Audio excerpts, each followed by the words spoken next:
Welcome. You're listening to the Louie Minor Show. I'm your host, Bell County Commissioner Louie Minor. Today is July 7th, 2024. We have a lot to discuss and catch up on, so let's get started. Well, let's begin with the agenda for July 8th, 2024. That's a regular meeting of the Commissioners Court. First item is the invocation. Then we have the Pledge of Allegiance and consent agenda items. Consider approval of the minutes of the July 1st, 2024 Commissioners Court meeting. Budget personnel amendments, claims, accounts payable, payroll, restitution, jury pay, and consider authorizing the county judge to enter into an interlocal agreement between Bell County, Texas, and Academy Independent School Districts to add an additional school resource officer for 2024-2025 school year to bring a total of 5 deputies for that school district. And then we have county engineer consider and approve resolution to abandon access to Lake Road in accordance with Texas Code 251.058, Bell County Precinct 2. And then B, consider and approve a final plat of Winkler Addition, being 5.642 acres, one lot, one block subdivision located in Precinct 3. And then we have consider and approve the final plat of McLennan Road Estates, being 35.002 acres, 9 lots, one block subdivision located in Bell County Precinct 3. And then we have the final item, authorize a letter of support for a grant application being submitted by Central County Services to the Texas Health and Human Services Sequential Intercept Model Implementation Grant for jail-based mental health services. And that is everything for the regular agenda. Now for our workshop agenda, let's see. We have reports and updates from various county offices, capital improvement project updates, jail expansion, museum, archives building. That one needs to come off because that one's been complete. Clean Annex, Diversion Center, and then discuss FY 2024 CIP plan. That stands for Capital Improvement Plan. And then we go into closed session to discuss pending and contemplated litigation related to the Sheriff's Department, and then closed session on pursuant to Section 551.074 of the Texas Government Code to discuss and deliberate officers and employees of the governmental body relating to appointments, employment, evaluation, reassignment, duties, discipline, or dismissal of a public officer, to wit, Commissioners Court direct reports. That is everything for the workshop agenda in the morning. Then we may have some stuff in the afternoon. Let's see, we have a presentation by Chris Baumgardner with Health Plan Freedom, and then discuss budget discussions. That is everything for July 8th. We have a July 9th budget workshop. And the way it reads is budget planning, implementation, budget follow-up hearings, and department update workshops at specific listed times at 9 a.m. and 1:30 in the Bell County Commissioners Court. And it has 9 o'clock on that. Then we have county judge and commissioners may attend the following meetings: Conference of Urban Counties, that's July 10th. And then we have the 2024 North and East County Judge and Commissioners Association Annual Conference. That'll be in College Station. Then July 25th, we have the Central Texas Council of Governments executive committee meeting. And that is everything for the workshop and regular agenda for this week at the Bell County Commissioners Court. So I didn't realize it's been almost a month since I've put on a show. I know it's had been a while. Been doing a lot of budget workshops, working for the Bell County's budget, trying to get that in order and work through. Then we've been doing. I was at the National Association of Latino Elected Officials in the month of June. That was held in Las Vegas. Latino, Hispanic elected officials from all over the country. They said it was their biggest turnout so far of since they've been doing it, I guess. And there were thousands and thousands of people there.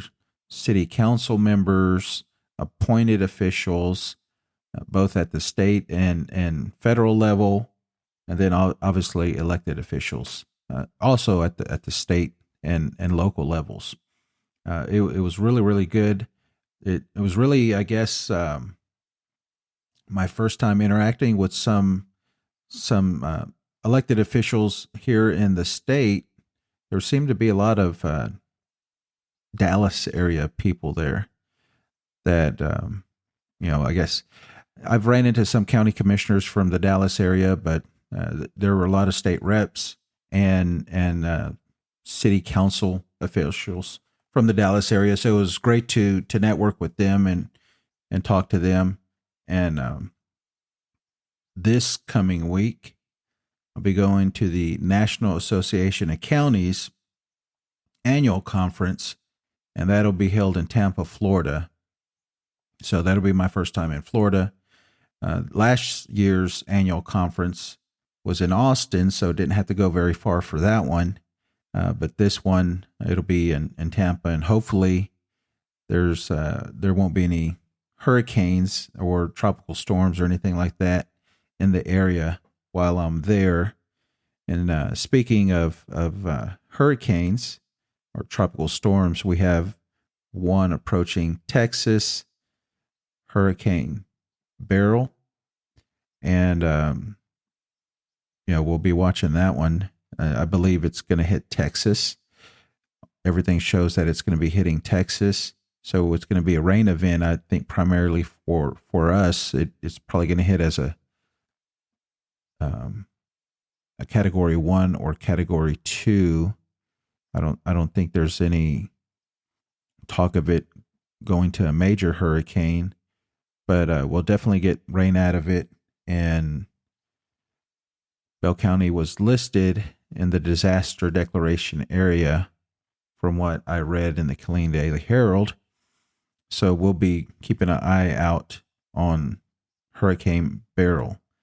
But so that's what I've been doing. And then, like I said, a lot of budget workshop. We had the Belton 4th of July parade. That's always great to be in. A lot of people, a lot of families coming out, and I believe it's one of the longest longest 4th of July parades in the state of Texas. And there were thousands of people out there. So I've enjoyed doing that past 2 years. I mean, I've always done it with the political party, but definitely, as an elected official, talking to the people and going out there and representing them. It's a really great honor to do that. So let's switch gears and talk about what is leading the news nationally for politics. On June 27th, the first presidential debate between President Joe Biden and former President Donald Trump happened. And I held a watch party at my house. I tend to like any type of debate, watch parties. I like having people over. We'll do like a potluck. People will bring stuff, and I've been doing that for quite a while now, multiple years. So presidential debates, Senate candidate debates. Let's see what other debates, governor debates. Anytime that we have debates like that, I like to have a party. I like to get people together, like-minded people, fellow Democrats, and just a place for us to feel comfortable and enjoy the debate and enjoy the political talk. So that's what I did for this one. Had some people over and we watched the debate, and nobody was really impressed with the debate. It was bad. It was I think President Trump did a bad job, a really bad job. He lied about a lot of things, but Biden did an equally bad job at the debate. And let me play a news clip from NBC, because there's a growing swell of what to do. So let me pull up this clip real quick. Tonight, growing fallout from President Biden's dismal debate performance as a fifth Democratic lawmaker calls on him to step aside today, while more admit privately they're weighing doing the same.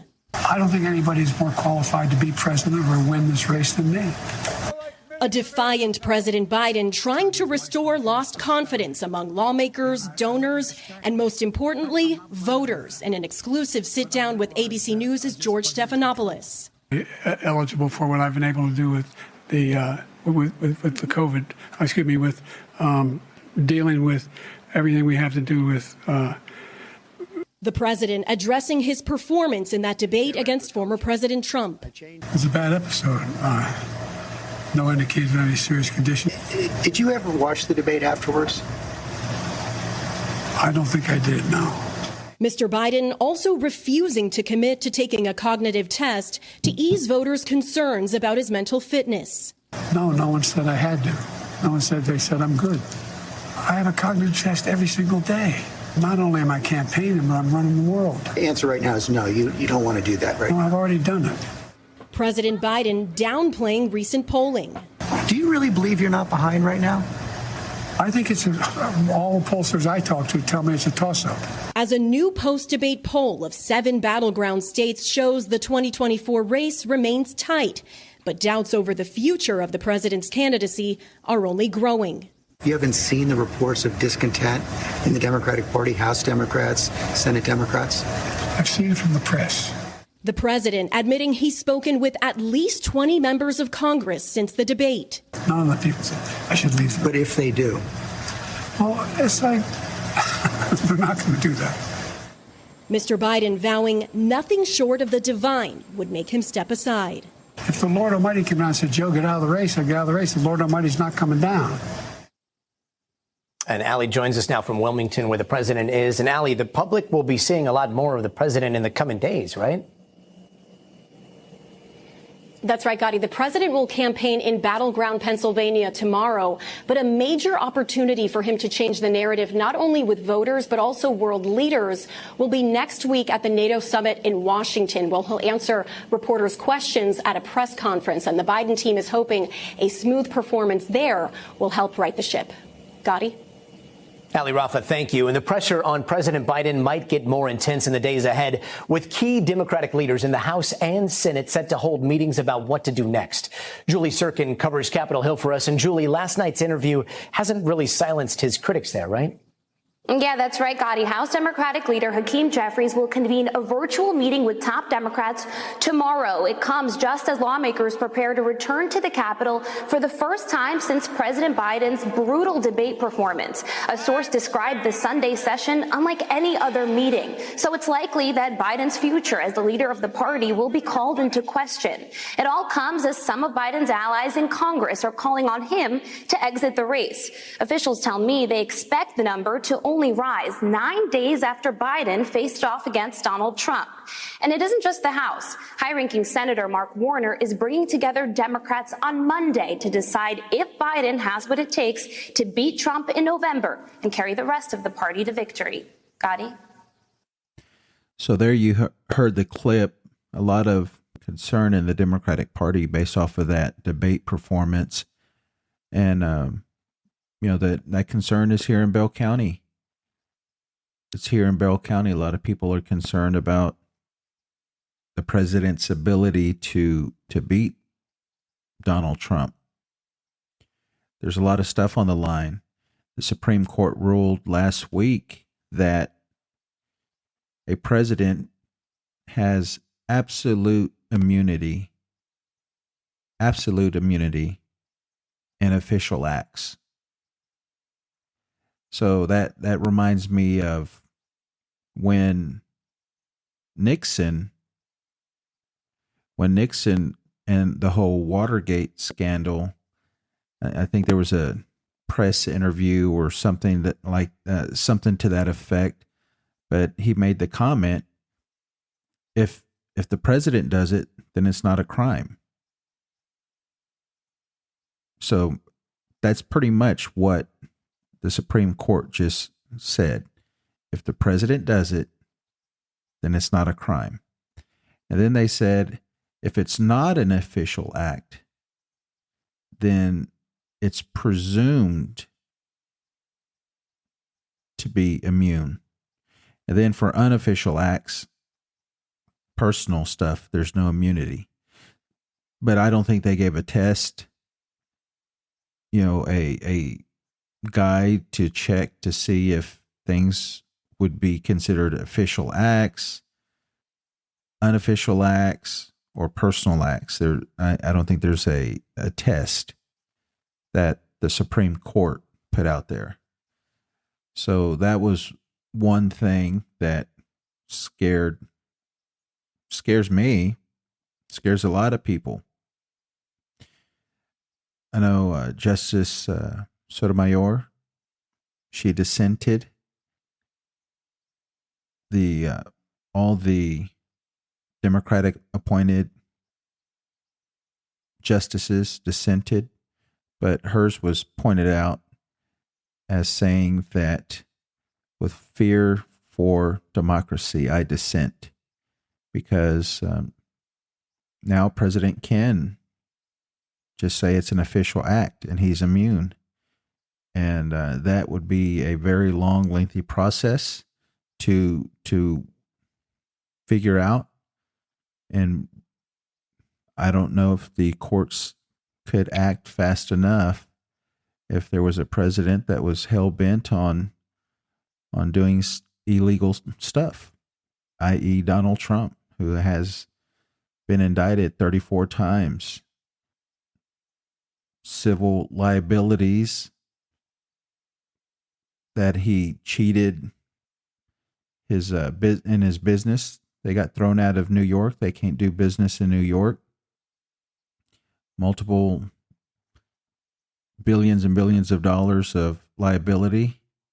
So that is not someone that we need in office with absolute immunity, because anyone with absolute power will abuse it absolutely, as the saying goes. And then there was another Supreme Court ruling that I was not following, but after it passed, they called it the Chevron difference ruling.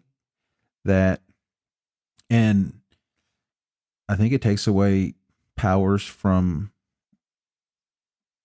the presidency, because what they pretty much said, and from my understanding of it, is that whenever Congress creates a law, there's some interpretation that is not in the law. So these agencies, to try and fulfill the color of the law that was enacted, that they have administrative law. And these administrative law allows them to fill in those gaps that are missing. They're the subject matter experts, EPA, FCC, all these agencies out there that they create these administrative acts. We have them in state law where you have these administrative acts that happen. So what has happened is when a president comes in and they want to interpret the law one way versus what the other one interpreted.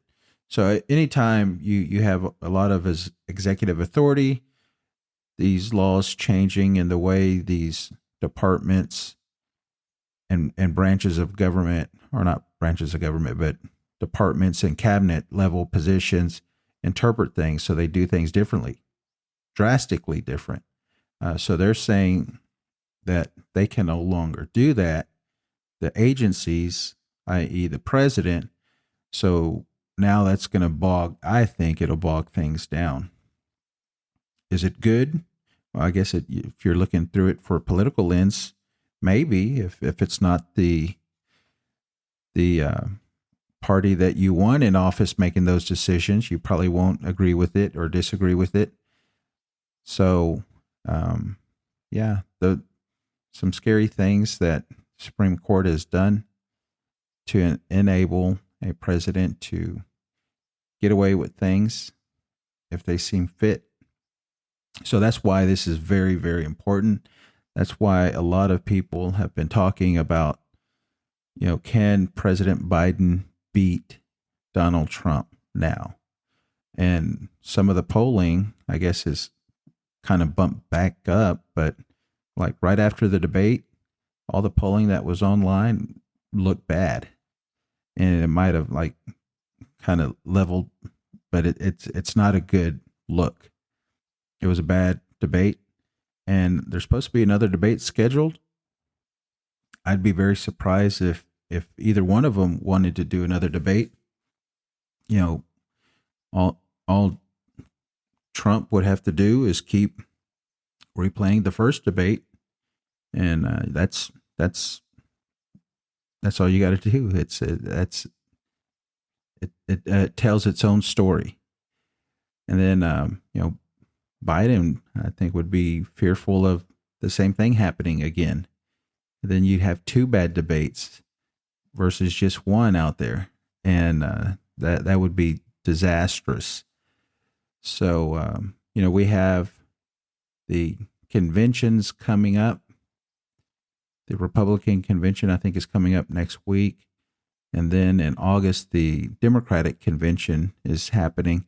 And that's where they were talking about, hey, we still have an opportunity to put another candidate up because the official candidacy is determined at the conventions. And technically right now, the only candidate, because of the primary and the way the law is, that can go is President Biden, because he won the primary. If he was to resign, then that would open up his delegates to vote for someone else. I believe everything that I'm hearing is that they're required to vote for the president on the first ballot at the debate or at the convention. And then after that, it's up in the air. Now, I had an opportunity to be a national delegate, but I didn't think it would be exciting, at least this go around. I definitely want to try and go on the next one where it's going to be, at least more open, more people participating as far as running for the presidency. And that's kind of what I was thinking in the back of my head. I'll do the next one since, this is just going to be a rubber stamp of voting for Biden. But yeah, I didn't know all this was going to happen. It sounds like it's going to get interesting real quick at the debate, potentially. So, and there's been a lot of comparison right now of the last president to do this. My favorite president, Lyndon Baines Johnson of Texas, he made the decision not to run and not to accept his party's nomination. And let me play that little clip real quick of him doing that. With America's future under challenge right here at home, with our hopes and the world's hopes for peace and the balance every day, I do not believe that I should devote an hour or a day of my time to any personal partisan causes or to any duties other than the awesome duties of this office, the presidency of your country. Accordingly, I shall not seek and I will not accept the nomination of my party for another term as your president. But let men everywhere know, however, that a strong and a confident and a vigilant America stands ready tonight to seek an honorable peace and stands ready tonight to defend an honored cause, whatever the price, whatever the burden, whatever the sacrifice that duty may require. Thank you for listening. Good night, and God bless all of you. So what's going to happen? Only time will tell. I do know that the first member of Congress to come out and ask Biden to step down, President Biden to step down, was Congressman Lloyd Doggett from Austin. He said he felt compelled to do it because he's in a safe seat. First of all, if you kind of hear what he's saying, that he's a senior member of Congress. I think he's 77 years old. So, you know, he's not going to be having any aspirations for higher office or anything like that. So he said it was his duty, his moral duty to step forward. Things are too great. The thought of another Trump presidency scares a lot of Democrats. So that's why he said that. And in Politico this morning, there's I'll read the headline real quick. Special report, secret meetings, private threats, and a massive arms race. How the world is preparing for Trump. That's scary. That's scary to read something like that. So I fear for the men and women of the armed forces. I thoroughly enjoyed my time in the military. Everything that I did, deploying.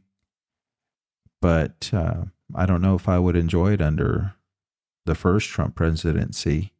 I don't know, because I was a National Guardsman.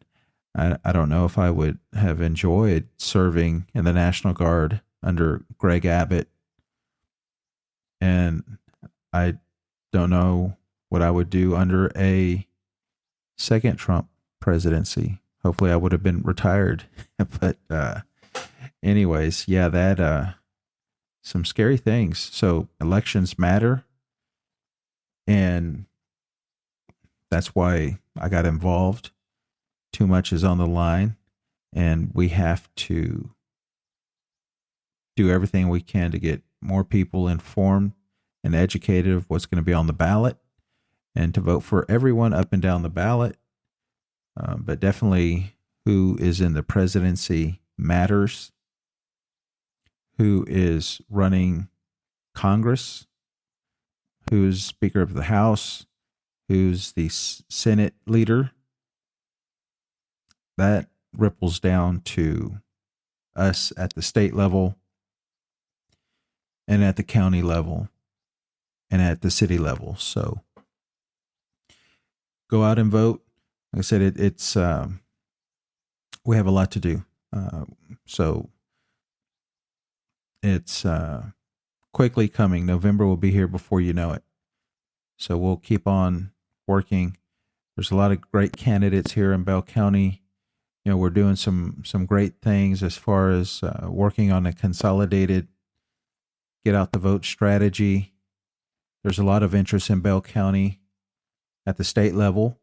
So hopefully resources will follow that interest. But yeah, I think Bell County is starting to raise people's eyebrows that, you know, with just a little investment, we can turn some things around here. We have to do it, you know, state districts at a time, county at a time, seat at a time. It's not going to happen in one election. You know, like I said, I've been doing this for over a decade, and when I started, there were no Democrats elected in Bell County. Zero. I don't even think there was anyone on city councils that I could remember that would say that they were Democrats that I knew. So getting involved, getting people interested, that's the one thing I can say about veterans. You know, we have that desire to serve. And so I think that's why you see a lot of people on city council that are ex-military, because we have that desire to serve. So, but yeah, I'll keep this episode short. I definitely want to do interviews, plan on doing interviews with our local candidates that we have running. You know, I did one with Michelle Cummings, but there's a lot of other great candidates. And I definitely need to schedule those and get those uploaded. And I know you'll enjoy them. I'm excited to interview our local candidates, ask them why they decided to run, and find out more about them, so you could find out more about them. And we need to support our local candidates. I know they're been doing meet and greets and going to some of these events in and around the county. So, you know, get involved. Usually we don't start seeing interest, and by usually I mean, you know, based off of past elections, you know, probably about 2 months out, you'll start seeing people get interested in elections and people wanting to help, people wanting to make phone calls and do stuff. They'll just show up because they're interested. Matter of fact, on my debate, the presidential debate watch party, you know, I shared it on Facebook, put it out there, and 2 people showed up that I've never seen before at any event, but you know, they wanted to do something. They wanted to, you know, they want to get involved. They care about politics. They've actually been living in this area for over a decade and really hasn't got involved locally.